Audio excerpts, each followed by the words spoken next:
Purihin natin ang Diyos at Ama ng ating Panginoong Hesukristo. Dahil sa pakikipag-isa natin kay Kristo, ibinigay niya sa atin ang lahat ng pagpapalang espiritual mula sa langit. Bago pa man niya likhain ang mundo, pinili na niya tayo para maging banal at walang kapintasan sa paningin niya. Dahil sa pag-ibig niya, noong una pa'y itinalaga na niya tayo para maging mga anak niya sa pamamagitan ni Hesukristo. Ayon na rin ito sa kanyang layunin at kalooban.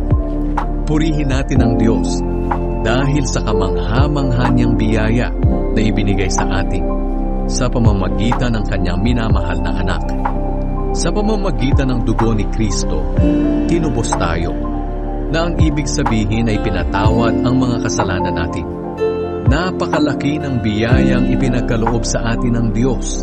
Binigyan niya tayo ng karunungan at pangunawa para maunawaan ang kanyang lihim na plano na nais niyang matupad sa pamamagitan ni Kristo pagdating ng itinakdang panahon.